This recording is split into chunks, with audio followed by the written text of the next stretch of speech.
salaamullaahi calaykum. maanta waxaynu baranaynaa qaabkee ugu fudud ee lagu taajiro biidnillaahi alkariim adiga oo samaynaya qaybo badan ama wadooyin badan. waxaa talooyinkaasi iyo kuwo kaleba inoo soo jeedin doona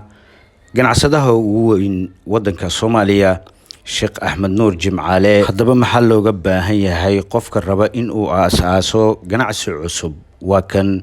sheekha oo inoo faahfaahiya. waxaa horta maalka dadka haya bini'aadamka kale u diiday say dhexdooda duulatan waay kor ku yimaada laakiin dadka dhexdooda dadkaas si warkiis arsaaq uga heshid waxa u baahan tahay to make their life is easy ina waxa noloshooda u dhigareysid oo waxay u baahan yihiin u keentid networking iyo tacaawun ayaa noqdaan u baxshay waxa waaye dadka baro hadda waxaad joogtaa wadamo kala gedisan joogtaa Soomaaliya joogtaa dadka baro barashada dadka qofkan baro qofkan mataqaana masaajidka ku tukanaysid dadka baro shirka ka qaybgal marka Bahrain shirkii Bahrain aan u qayb galay ayaan networking ayaan iska salaamin wareedii xigta mid kaarka insiino nina kaarka ka insiino kaarka insiino waxa ku yaal ninkan fulaan al-Raaji macnaha waa family iska leh banku Raaji ninka ka tirsan waa haddana title weyn oo qoran oo madax waay.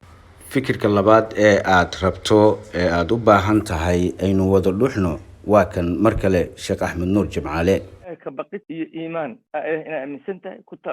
tala saaratay tawakkul kullu waa in la helo labadaas shardi la helo arsaaqda waa la helaa بهذا النص الله سبحانه وتعالى عليه ولو أن أهل القرى آمنوا واتقوا لفتحنا عليهم بركات من السماء والأرض. هديت أذكر أي آمين لها إله سبحانه وتعالى قرى دتك هدي تغنى الإيمان هايين آمدها من وحأفر لهم بركات من السماء والأرض. بركات واللي برزق كذا ما عبير بركات دي بركات معناه ذو حواية رزقي ينفع رزقي وكأنفعه الدنيا آخرة لكن مركي أو هاي متقنا مال كل جيس waxaa dhici karta adduunyada inuu dhib ku geysto oo stress iyo dhibaato badan iyo mushkilo ka baahan xataa waa isdilaba maal ayaga billions haysta marka halkaas ballanqaad ayaa ku sugan aydaas ilaahay subhanahu wa ta'ala ku fahmnay in rizqiga ilaahay subhanahu wa ta'ala hada labada shardi yimaado al-iimaan wa taqwa rizqi majahada iyo madaxda. waxaynu maanta ka qaadanaynaa fikrado badan Sheekh Axmed Nuur Jimcaale oo ah ganacsade aad u weyn isla markaana si aad looga yaqaano geyiga Soomaaliya markaasi ah milkiilaha shirkadda Hormuud ayaa waxa uu faalooyin badan ka bixinayaa qaababka ugu iisisan ama ugu fudud ee lagu taajiro. waxa waaye tijaarada hadarta inay najaxdo oo aad galaysid tijaarada waxa waaye horta maalka dadka haya bini'aadamka kale u diiday say dhexdooda duulatan waay kor ku yimaada laakiin dadka dhexdooda dadkaas si warkiis arsaaq uga heshid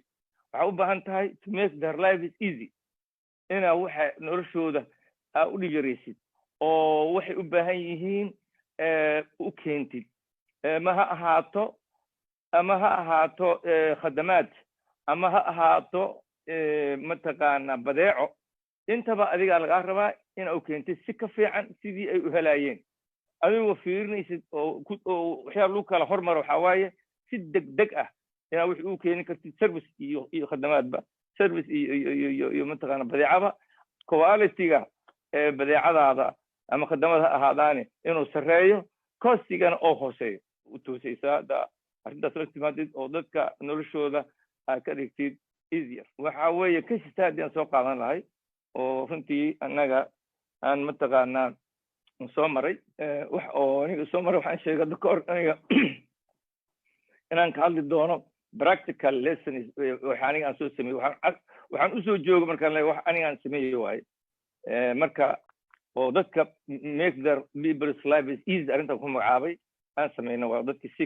waxay u baahan yihiin supply grade shirkadda barkaad xawaal markaan furaynay Saudi Arabia 80s ayaan ka furnay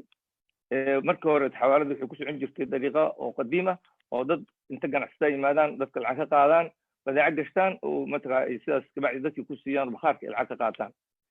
haddaba intaa ayaynu kusoo afmeeraynaa qaybtii koowaad ee barnaamijkii ma rabtaa inaad taajir noqoto biidni illaahi alkariim adigoo muujinaya dadaal iyo firfircooni insha allah. fadlan haddaad nagu cusub tahay soo dhowow ayaynu ku leenahay, subscribe saar, gambaleelkana furo si aad u hesho barnaamijyada aynu halkan soo gelino. haddaad horey inoola joogtayna waynu kaaga mahad celinaynaa la joogistaada iyo dhiirigelintaada. fikirkuna